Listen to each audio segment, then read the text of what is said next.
with my guest today, Mr. Larry Hankin. Mr. Hankin, how are you doing today?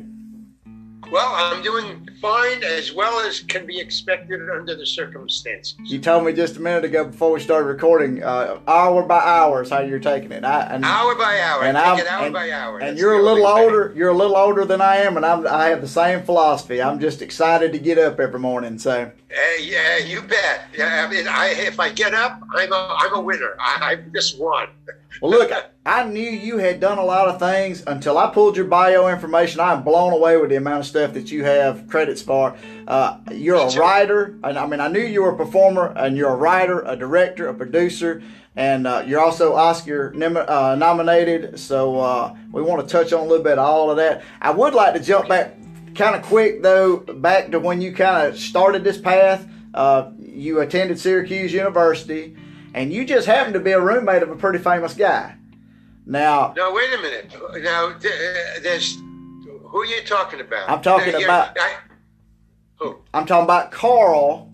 Carl Gottlieb. Okay, we weren't roommates. We were best friends. Oh, we really hung out together. But y'all, my roommate was a guy called Itty Bitty. And because he was much shorter than me. Oh, okay. That's why. But that was my roommate, and he was a cool guy too. Itty Bitty was a cool guy. But Carl Gottlieb was my friend, and he always wanted to be a writer. Of course, we didn't know what he was going to write back then.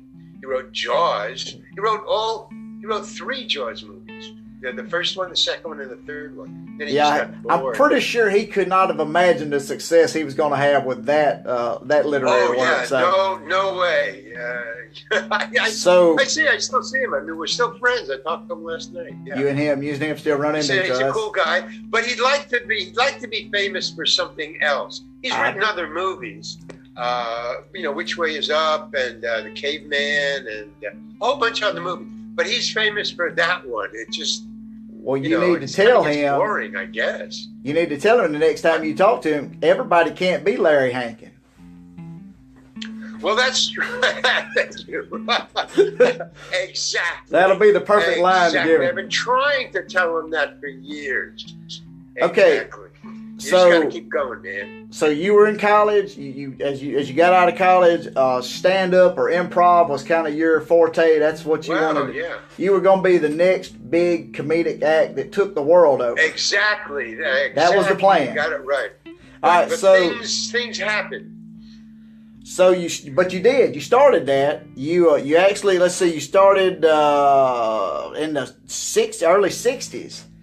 Right, I also see that you were fortunate enough at that time to open for a fellow named Woody Allen that a few people might actually know also.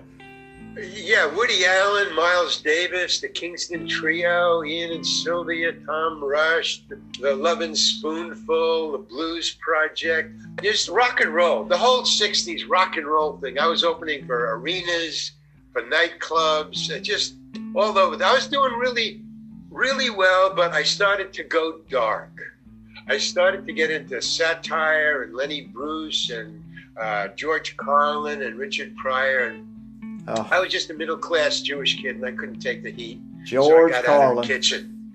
I still go back and watch videos of George Carlin. That guy was amazing. Oh, well, he was. Hey, they were great. Are you kidding? Woody Allen, George Carlin, Richard Pryor, Lenny Bruce. I mean, those are my gods. I started with Woody. I started with Milton Berle, way back, and then I don't know. You know Myron Cohen and Sam Levinson, Belle Barth, Red Fox. Those are my heroes, That's who I listened to. Yeah, I grew up watching a lot of those guys. I know, like Sanford and Son. I remember I must have watched 200 episodes of Sanford and Son. Not that many months ago, I had Scott Schwartz on the show, and he talked about the influence Richard Pryor had on his life as a young boy because he played along beside him in the movie The Toy, and from that point on, they were lifelong friends. So. Yeah. Well, but I couldn't take the heat. I couldn't take the blowback. I mean, I was being pulled off the stage by cops, and people were coming at me with beer bottles upside down in their fist. Get off the stage. I was called a filthy-mouthed comedian. And I go, whoa, man, that's like Lenny Bruce territory. I'm not prepared for it. I wasn't even doing drugs. I just, it was unfair. I thought it was unfair that, these guys could say the dirty words and I couldn't. But they could take the heat and prepared for the blowback. Well, you were just a clean-cut Jewish kid up there trying to tell a few jokes, and they didn't like it. So I was in it for the laughs. That's a whole different world that you were living in then. You'd be yes. They'd be right up everybody's alley this day and time. Now you can't go on TV unless you have filthy mouth comedians. That's right. But back then, man, cops taking me off the stage. What the heck is going on? I couldn't figure it out. So I just joined Second City, which was an improv group. And my manager, who was Woody Allen's manager, he said, I said, well, I can't take it. I'm a middle-class Jewish kid. I can't take the heat. I got to do something else. And he said, well, why don't you join Second City? Because they do the same stuff that Lenny does and Richie and George, but they own the theater. So if somebody comes at you with a beer bottle, they throw him out, not you. So that's what I did. That sounds like solid advice right there. All right, guy was smart. He was a smart cookie. But when did you make the transition from improv and stand up to acting? When did you say, you know what, I think I could do this acting thing? When did that did a light bulb just switch on one day?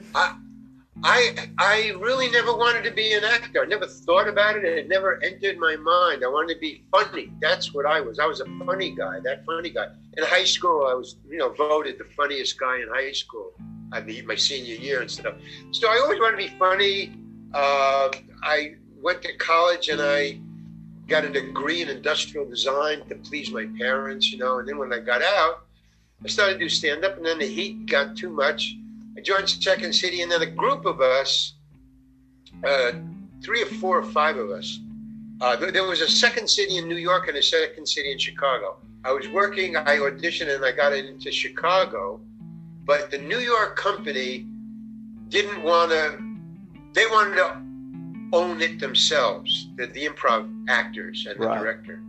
So they were just a franchise in New York. So they went to San Francisco, and on the way they came through, they drove 5 of them in a car with 3 kids and all their luggage piled on top of the car. And they pulled into Second City, and I had been fired. Me and my roommate, Burns, can't remember his name, but he invented and wrote Hee Haw. I hung around with a lot of writers who become famous. Carl Jaws later on, George Burns, not George Burns, but something Burns. He wrote Hee Haw later when he left the Second City.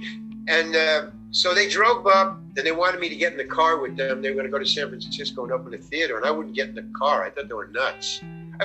They just act with, people who weren't working. That's what I thought. Right. Why would I go with people who aren't working? But I was just sitting there not doing anything. So I said, send me a ticket. You fly me there and I'll go. But I don't trust you guys, So they went on. I sat back, and sure enough, 2 weeks later, I got a plane ticket. So I flew into Second City we called it the committee then. So I was now from Second City to committee. And we were just a hop, skip, and a jump from LA. Now the good part of the bad part of it was we were so close that we could fly down and back for $35, round trip for $35. We could go down and audition or try to, get into show business down there, movies and stuff. So we would do that. We would take a couple of days off and fly down, come back.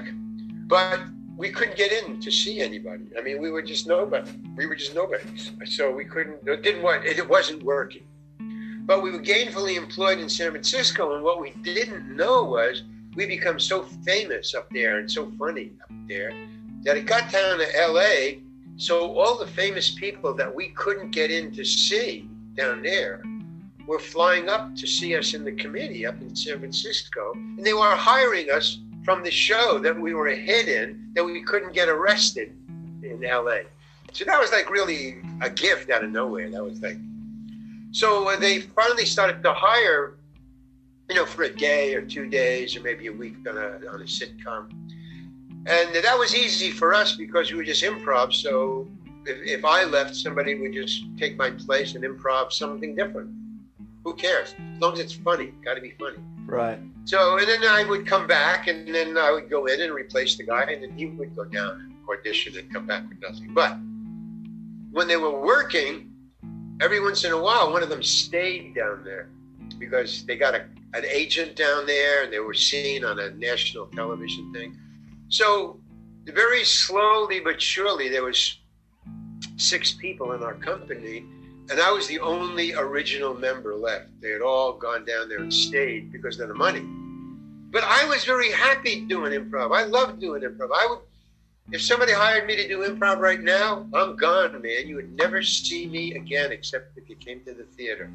Improv is the greatest. Right. You don't have to do anything all day, no homework. You just get up on the stage, whatever comes. Let it flow. Now, there's room. Go ahead. Yeah, let it flow. That's a perfect. Let it you're flow. right. Now you're there's right. exercises and stuff that there's a way to improvise. There are rules. You don't no negativity on stage. That kills the humor. And then you always yes and work with the objects, work with your wear, because it's all mime. It's all there's no reality. It's all just props and chairs. So the directions are generally just work with the object more, and it's always a fake gun or a fake lollipop or a fake hat or whatever. No, we had funny hats. We did have funny hats. So so we were doing that, and then finally I went down Laverne, Penny Marshall from Laverne and Shirley came up, and she saw me, and she wanted me in this sitcom for Laverne and Shirley. She wanted a dance partner. Laverne and Shirley were going to the prom, and she was looking for a dance partner. And she came up to see the show. She flew up. I would never be able to get Laverne or Penny Marshall to see me down there, but she came up. She saw me, and I got a call from the producer at my house because I didn't have an agent. And he said, hey, Penny Marshall wants to dance with you. We're doing the prom thing. So you come down, you'll rehearse for a week, and we shoot on Friday. Can you do that? And I go, oh, yeah. But so I went down and I did it. And it was a lot of fun, really weird. I wasn't used to Hollywood at all. Because here's the thing. Her brother was the producer and writer of the show, Gary Marshall, very famous guy. Mm-hmm. And so we were rehearsing. Laverne and Penny Marshall and I were rehearsing the dance thing. So we wanted to make it funny. Now, she's a funny woman. She really is. And she's a physical comedian. She really knows how to take falls and almost like what a clown can do. She's very physical. So we worked out where it would be a dance thing, would be a physical thing, and I would, dip her and drop her on the floor, that kind of stuff. But I was afraid of hurting her. I really was. I mean, this is a star I was working with, and to just drop her in a dip, So I thought, well, what about this? What about if I dipped you and your head was kind of new, you were near the couch. So if I dropped you, I just dropped you on the couch. So he said, okay, that's fine. So we got over by the couch, and I dipped her and I dropped her. And then she says, well, what happens now if you trip and you fall on me? So I go, okay, so down on the couch, and I trip and I fall on her. We're just working this out. And all of a sudden I say, hey, I hear, hey, what's going on? And we both go, I don't know. And I look around, it's Gary Marshall. He says, well, what is this? What is this?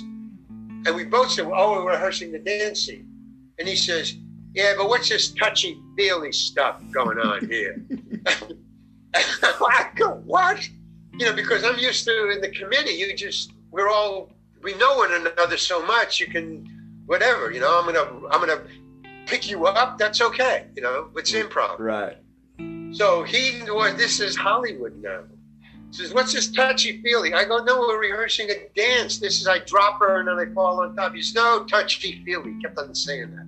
No touchy-feely here. And I look at Penny because, I go, say something. So she just says, he's my brother. He's protecting me. He's protecting me. So I go, what the hell is going on? So that just blew my mind. I mean, I said, oh wow, man, I'm in real land. No, San Francisco is La La Land. This is reality. Right. This is, rules. So for the rest, they kind of put the kibosh on the rest of the rehearsal. It's, so we're just doing nice stuff. I think at one point,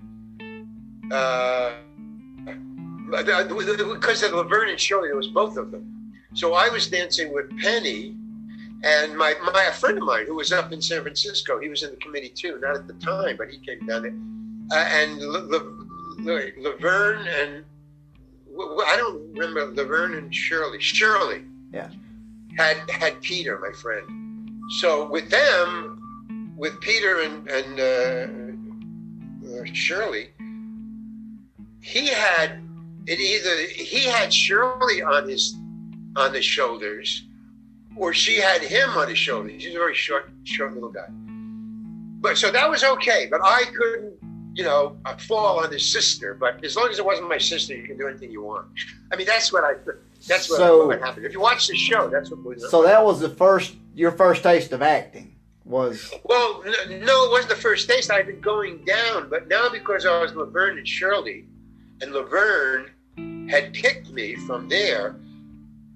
Generally, what the agents do back then, it wasn't like today where everybody wanted to be an actor. Back then, you could call somebody if you had enough bona fides. You could call somebody and say, "Oh yeah, well I know him and they know you, so come in." So, but the agents were still looking for actors, and my particular agent, and a lot of them did this. What they would do is they go into the hit shows, into the production office of the hit show, and they would say, "Have you guys auditioned anybody that might be interesting that doesn't have an agent?" And so he went into the Laverne and Shirley office, and they said, "Oh yeah, Laverne got a guy from San Francisco, Larry Hankin. She did a dance with him this week. They're rehearsing. He doesn't have an agent." So he called me on the phone, wherever I was staying. I don't know. At Carl Gottlieb's house. I was staying at Carl's house. And I got to my, "Larry, there's a phone call for you. Who knows I'm here?" He said, "Hi, I'm an agent. Do you have an agent?" "No. Would you like one?" "Yeah. How about me?" "Okay.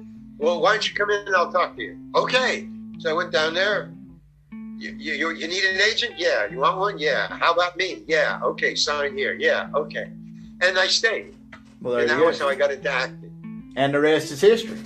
And the rest is history. Yes. So I have a question though. Even this time you had on Laverne and Shirley, it was highly comedic. It was pretty. It was from an improv standpoint. It was that. Yes. So how do you segue from that to playing Charlie Butts in Escape from Alcatraz? Because that's a very serious role. Very good question. I'm glad you asked that, as they say on TV, the talking heads. That's good. It was difficult, and I got to tell you, nobody's asked me that. There's a difference, and it's a big difference, especially sitcoms to Charlie Butts, because in sitcoms there's an audience, the bleachers. Well, to play the best definition I ever heard of a sitcom was the guy who directed and invented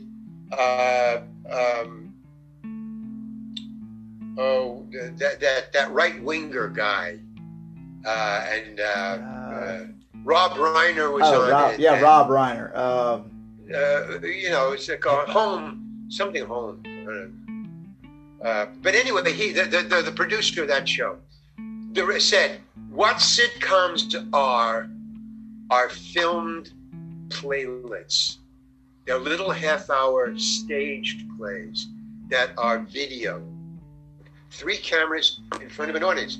So to play a sitcom, you have to even be just as broad as an improv group in front of a theater.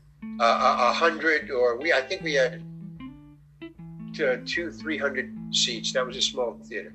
But you had to be loud. You had to be broad. Like in a Broadway play, you had to talk. You had to be just a little over the top, just a little, because it's a play and it's being filmed by 3 cameras. There's no editing except, just they're punching it in, and you have to get the audience to laugh. So you have to get past the cameras. This is really weird. It's really weird. The audience is watching you in real time with real actors. They're not watching you. They're watching TV screens because there's cameras moving in front of them. So they have to do this. So they have TV cameras all over. So the audience is mainly just looking up. So they get just a full view all the time of who's talking. It's what you get at home. So that's what I learned. Okay, just keep it broad. When I got off the stage and I'm doing sitcoms, when I did Charlie Butts, man, that's a movie. That's where they come in close, and you have to be realer than real. You got to hold back. You just got to think what you're acting. That's what they say. It's all in here. It's all in here. And to do that was really difficult for me. I mean, I was studying how to movie act for a while before I did, and while I was doing sitcoms. I knew there was a difference, but I didn't know exactly how to do it. So what I would do is I would just not only be myself, but I would just like this, just nothing. That's what here it is. I'm going to act for you. That's acting. That's acting. And you just start from there. And the camera picks up what you're thinking. I swear to God, it does, man. And I had to learn that. So I was on that show, Escape from Alcatraz, for 3 months. It was a 3-month shoot. So I would pay it. I never went in my dressing room. I was always looking at the other actors, watching what they were doing, studying them, from my time in front of the camera. But you caught me there. That was a big time learning experience. A lot of times I wouldn't get the audition because I was too broad. So, coming from your background in comedy and improv, television was more of a comfort zone for you initially than the movie. The movie was a sitcoms. bit. Movies were a bit overwhelming. Yeah. I mean, I had to learn how to movie act. I didn't have to learn how to do sitcoms, and I didn't have to learn how to do. Well, I mean, the rules of improv, but I mean, I had the comedy and the openness because I was doing stand up. You're talking to an audience. It's all audience. TV, improv. Stand up, audience. And then movies, no audience, just a camera. We were talking about this earlier. How many, I said you had appeared in over 150 films and TV shows. You actually gave me a number, an actual solid number. How many? 184. 184. 184. That's a lot. I mean, I picked that up by doing podcasts. Yeah, they were always telling me these. I said, I'm going to look it up, man. That's a lot. I didn't know that until I started doing. But I never, because you're always looking to get another job. Because when one job stops, you don't have a recurring job. It's just one, and then you got to look for another job. So once it's over, you just look ahead. You never look behind. So but here's the but. If I did 184 and you say that's a lot, I think the way I look at it is, I just did 184 shows. That's including movies and TV and whatever, 184 shows, but that's the equivalent of doing maybe 3 years in a sitcom on just one show. Right.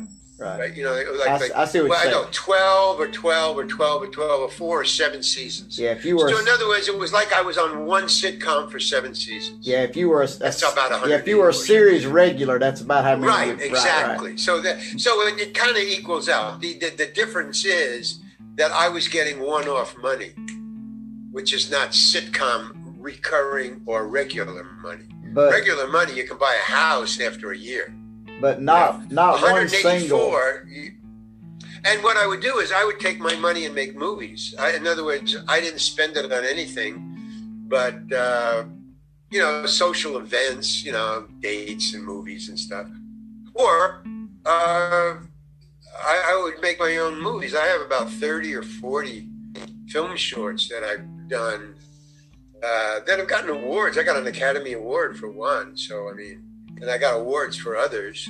So I feel it was well spent because now, in my dotage, I'm writing, 2 films that I want to star in. So, do the lead in. So that everything that we talked about, and I have been talking about on podcasts, is to me prologue. That's okay. Now I'm finished rehearsing. Now I'm going to get serious. All right, from here on in. From this podcast on, I'm getting serious. Buster. Let's Walley. talk about that Academy Award. The one that you won the Academy Award for, the film short. Nomination. I'm saying nomination. That's what. Yeah, nomination. I'm sorry, nomination. Was done on a bet or a dare, I was told. Yeah. I'll show you. You said. Yeah. Well, I guess I'll show me is really what I had in mind. But I thought, okay, we're on. But it was one of the actresses in the improv show that I was doing up in San Francisco. Anna Mathias had a husband at that time. She got divorced. She got another husband now. But, okay. But Anna Mathias, her husband Harry Mathias, she came up to me and she said, "Why don't you write a film short? You should write a film short." She said. I go, "Why?" And she said, "Well, it would be good for you, but my husband is a camera operator for big movies. He was. But he wants to be a cinematographer and he needs a reel and he needs somebody to hire him as a cinematographer to get in the union. So if you write a film short for you, he can be your cinematographer." And he was really a good camera operator. He should have been a cinematographer. And he'll be your cinematographer. So I thought, well, it's hard to come by anybody who wants to be in your new, film short. That's not a big deal down here in LA. Everybody's doing film shorts and they don't go anywhere. You don't get your money back, but it's generally a calling card is what it is. Right. What he wanted was a calling card. But I didn't want a calling card. I didn't want to be an actor. I was, happy improvising. But I thought, and then she dared me. She really got on my nerves because I was in the company with her. Mm-hmm. I would see her every day. So she kept on, and selling. That's all anybody does today. Sell. So I finally broke down. I said, "Okay, all right, okay, shut up, leave me alone." When she finally triple dog dared you, you said, "Okay, that's it. It's exactly. Gonna happen. Triple dog dared. It's gonna happen." So, and you did. Wow. Hey, she triple dog dared me. So I wrote a 20-minute thing. It took me, I don't know, a month or two, because I didn't, I was just. But I finally called Harry. Yeah, I knew him. I'd see him all the time, and I called her and I said, "Hey, Harry, okay, so I got a film short. You want to look at it?" He goes, yeah. Because she had told him that, Larry's writing a film short for you. So I sent it to him and he goes, "Okay, just, it's 20 minutes, 20 pages, which is 20 minutes, a minute a page. It's 20 minutes. That's too long. Cut it in half and let's do it." So, just like he just threw that at me, like, "Okay, cut it in half and let's do it." It took me another 2 months cutting it in half. I had carefully, honed each joke to fit exactly, made a big deal out of it. Okay, I finally did. I sent that to him. He goes, "Okay, we're shooting in 2 weeks. I got my crew, they volunteer because they really respected him. And if he's doing something, we're with you." So he said, we're shooting in 2 weeks. Get your actors together. And I go, "Okay, but who's going to direct?" And he goes, "You are." I had never even thought about directing. It never occurred to me. I didn't know how to direct. And I said, "I don't know how to direct." And he said, "Well, don't worry about it. I'll teach you how to direct. While we're doing it, yeah, don't worry. It's nothing." So I said, "Okay," thinking, okay, it's nothing. Fine. I believe people. So I got my 2 actors and we rehearsed. And who's directing? I am. really? Because they were actors. Right. So, really? Yeah, well, okay, fine. I was paying them, $150, I think, or whatever. And so we did it. And after the shoot, when I got in the editing room, the shoot went very, very well. It went, exactly how I pictured it, a little argument here and there. And then the last shot was a dolly shot. And what I didn't know was, and this is why he wanted me to direct, if he got me to direct and he was helping me direct, he was going to be able to control the edit for his reel. Screw my film short. That wasn't what he had in mind at all. He was looking for good shots, and his reel, he wanted to get in the union. And I didn't know that until I got in the editing room, and he started to pick out shots that weren't, quote, on story. They just looked good. And I started to realize, oh, you son of a... That's what, God damn it. He used So you. we started to fight. Yeah. He used me, yeah. Now, I'm very happy that he used me. Right. Afterwards, but another when I discovered, oh, there's a whole agenda going on here. Oh my God. And his wife, she was in on it. Oh my God. So I got on my high horse, and I had an attitude problem to begin with. So we argued, and I threatened to burn the film, because I had a key to the editing room as he did. And I said, I'm going to go in there one night, and I'm just going to torch it. take that, and I'm going to just burn it. Yeah, man. torch it. And I don't know if I was serious or not, but at the moment I was. But it scared him enough to say, okay, you don't have to do that shot. We'll use your shot. Okay. So I finally got control of it. And, but I said, and then I watched it, the whole thing together, and I didn't like it. I just wanted to see it up there, really. I knew he needed so, okay, that's finished. You can get your reel out of this. That's fine. You go, and I got my film short. But, it was just a test for me to see if I could write something that people would watch. And I didn't think it was that great, so I just dismissed it. And he said, yeah, but look, I really would like to hand this into the Academy, and I think we can get an Academy Award nomination at least, or an Oscar out of this. And I go, no, we can't. I don't like it. No. He said, oh, come on, man. And I knew, I was burned by what he did with the editing and the directing thing. So I didn't trust him now. So I said, I don't care. No, don't hand this in. That's it. It's over. So he said, okay, fine. About 2 weeks later, I get a call, and he says, well, I got good news and I got bad news. I go, oh, man, now what, Harry? Okay. All right, what the hell is the bad news, for crying out loud? He goes, well, I sent it in to the Academy. No, what did you do that for? I told you. I said, no, man, what did I tell you? Oh, no, it's my film. What are you handing in my film for? What the hell? What could possibly be the good news? Well, we got in, man.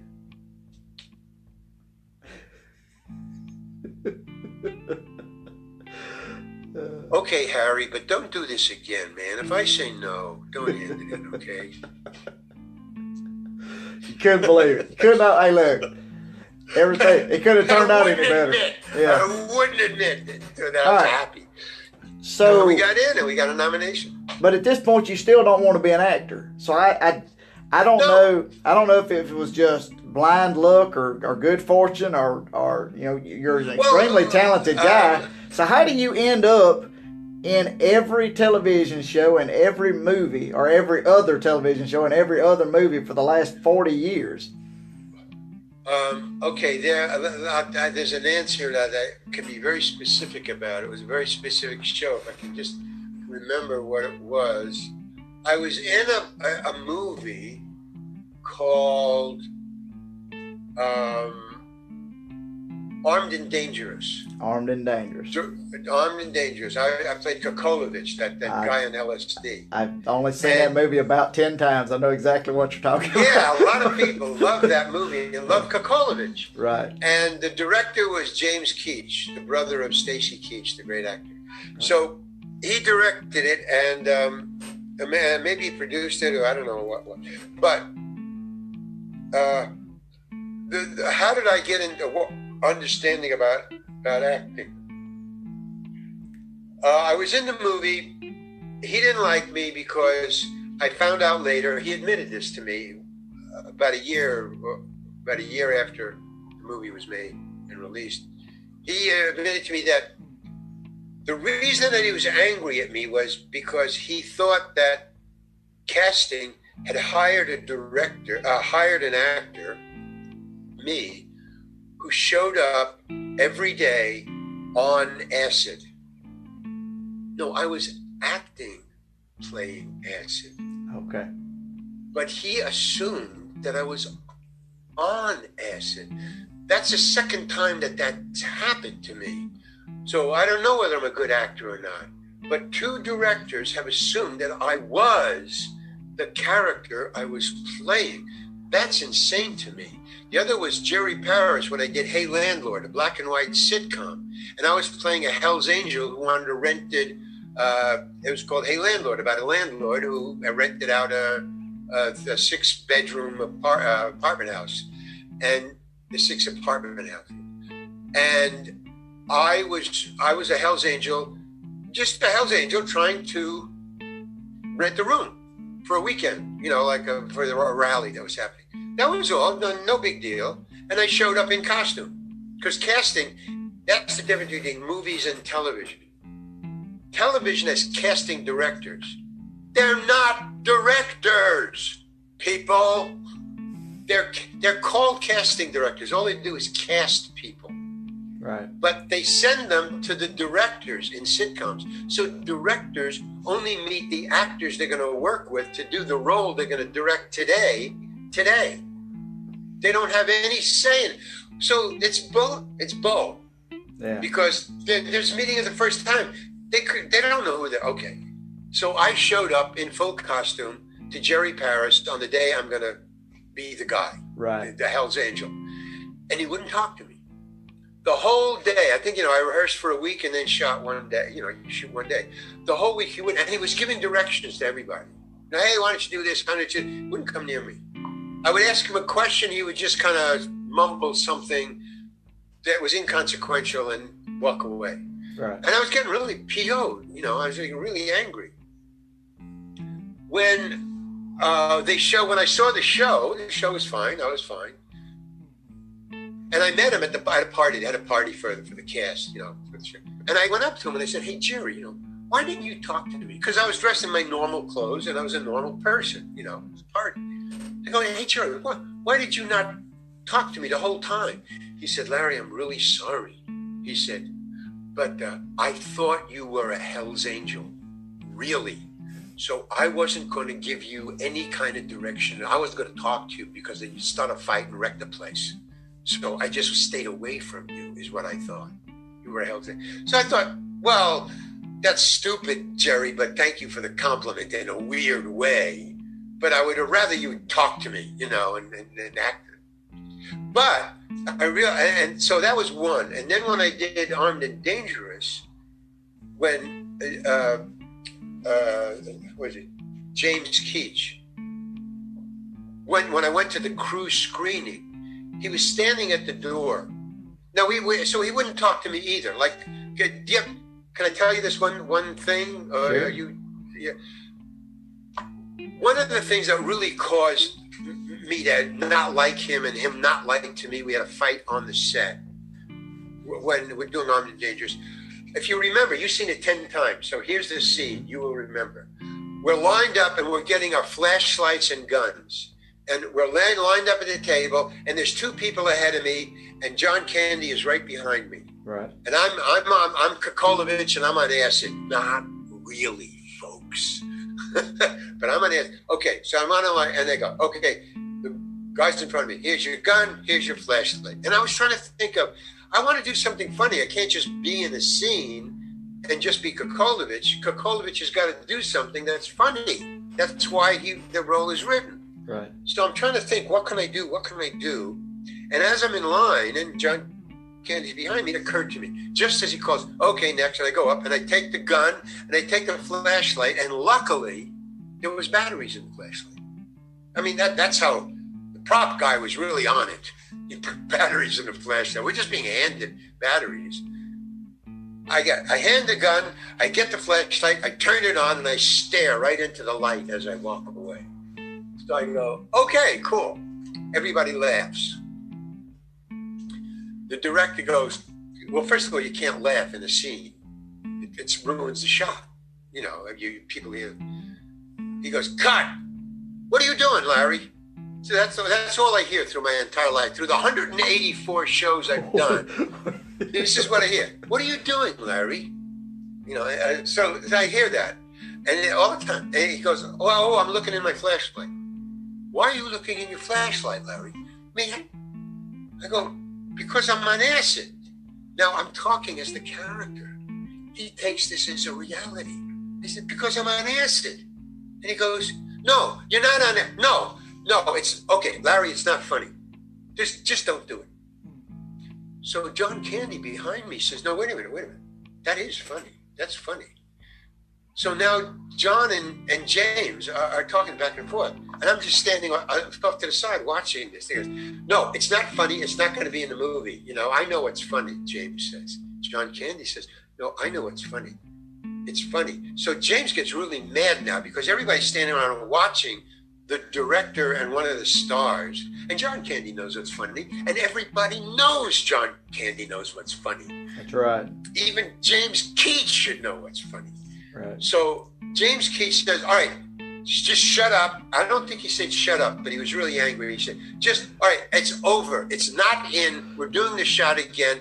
And he says to John, get in line. He says to me, get in line. Forget looking in the thing. Let's do the shot. All right, so everybody now, all right, he's the director, he's the boss, okay, it's over. We're doing it, no looking. So line up, ready, he goes, okay, and rolling, and all of a sudden the cinematographer, this has never happened in 184 days of my life, 104 shows of my life, and I don't think ever in Hollywood. A cinematographer says, hold it. What happened to the guy looking in the light with the flashlight? A cinematographer just stopped the show. And so James goes, now what? Because it's not funny, that's why. And he says, cinematographer. And he was a famous cinematographer. It's a big deal. It was a high-end movie. There's a lot of money on this. Right. He says, no, it is funny. And now John Candy and I are awed by this. A cinematographer and a director confronting each other. That's never happened. If anybody is your friend, if anybody is the director's friend, it's the cinematographer.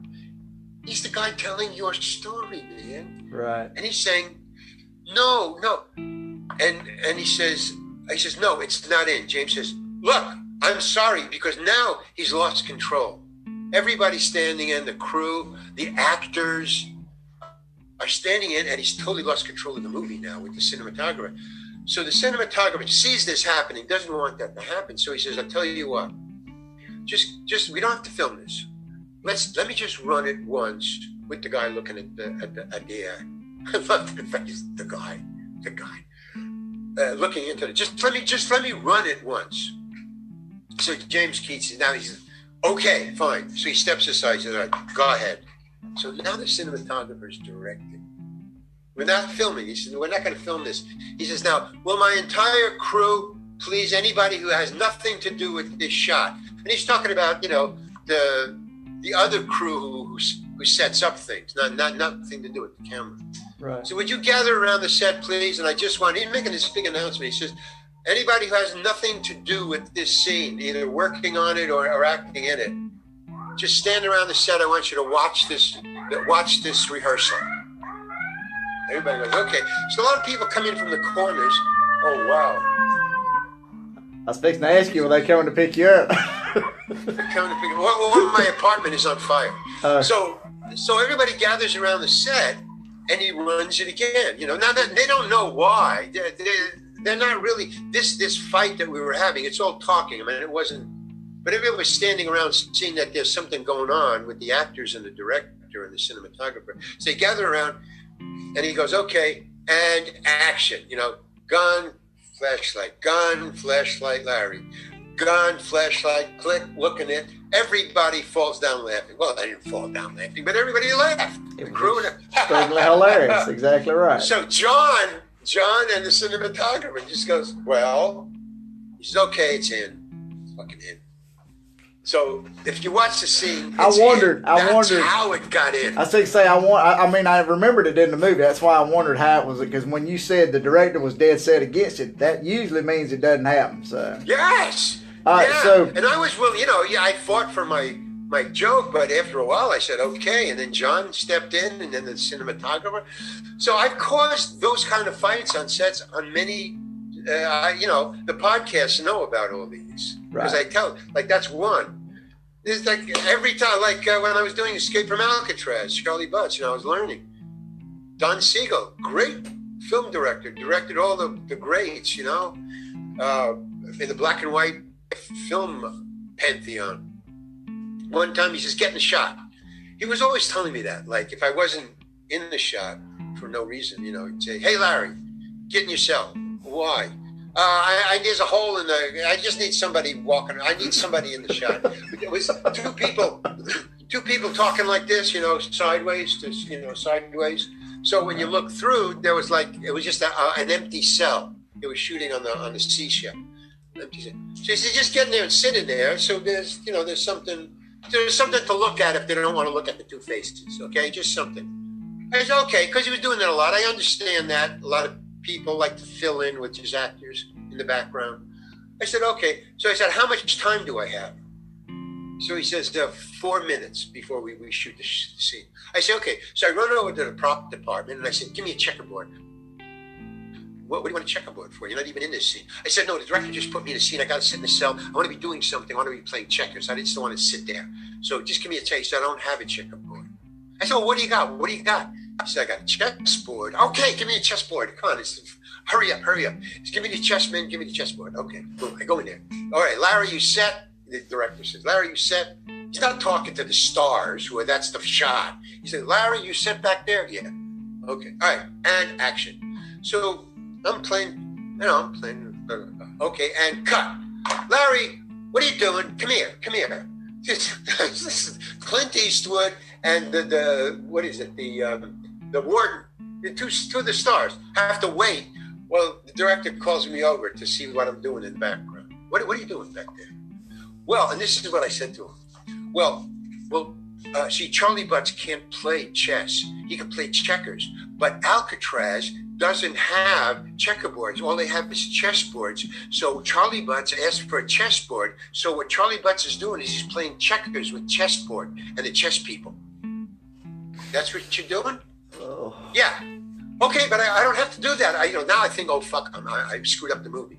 I don't have to do that. I don't have to do that. I can just sit there. He goes, no. Leave it in. Leave it in. Just wanted to know what you were doing, Larry. Go back there, okay? So that's why that's it. People have to play chess with the check. Well, see, people have to ask you that because they want to get inside your mind because it's a crazy, scary place. Is what it is. So, hey, look, before we get out of here, like we talked about before we got started, you got 6 days worth of stories, and I'd love to have you back later and let's just get inside that mind and see what's going on. But before you get out of here, tell us. Take just the next few minutes to tell us a little bit about what you got going on currently. I know you had a book that came out in 2019. I know you want to tell folks about that. And, of course, any way that somebody can get in touch with you, reach out to you. I know the fans want to be able to reach out to you. Share that information with us. Well, the immediate thing is I'm writing. What I got coming up is I'm kind of leaving acting behind for other people. Because now that I've rehearsed and know that I'm a good actor because I've been in all those things, that's right. That to me was rehearsing and practice. So now I'm ready to do a lead in a movie. So I've written 2 movies for me. So either one, so I don't just have one. Throw out there. Now, that one is a vampire movie, which is kind of cool. And the other is a comedy road motorcycle movie called Don Quixote on a Motorcycle. And I play a Don Quixote-esque kind of guy on a motorcycle. So those are 2 things coming up. That'll be in the next year. But if you go to thereallarryhankin.com, that's my website. And see these paintings? See these paintings right there? Those are my paintings and my prints. And all these paintings, I got 44 of them. They're all T-shirts. That's on a T-shirt. That's on a T-shirt. I got elephants. I got dogs. I got cats. I got ladies. I got men. I got portraits. Just T-shirts. They're really cool. And so that's what I got coming up. And maybe I'm going to do another book. The book that you're talking about is the Loopholes Dossier. You can get it anywhere. Amazon, Barnes & Noble, whatever, where you get books. And that is the best part of it. The part that everybody likes is there's 7 fables. It's called the 7 fables of Sometimes Jones. And they're modern fables. They're funny fables, like Aesop, but they're modern. About a young kid who runs away at 15, and he becomes the best pickpocket in San Francisco. That's one of them. And the 7 are his 7 ages. And each one he gets a little older as he grows up, and it's each a fable of each one. He has a girlfriend, and then sometimes one of them he gets married, one of them he gets divorced, one of them he buys insurance, one he goes to Tibet. So that and then there's a political satire in there about a guy who's running for president, and then there's a story of a homeless guy, and who writes everything down in books. I don't know if you ever seen them, but in New York, these homeless people, they all got these school books, and they're all writing. And I always wondered what they were writing. Nobody ever showed one to me, so I wrote one of those books. I wrote one of the books that a homeless guy wrote. An old homeless guy, 75 years old. It was it's the last 3 years of his life. And then he died on the beach. Some lifeguard found him. And his girlfriend gave me one of the books, which was the last 3 years of his life. He wanted me to have it. So that's like the trope.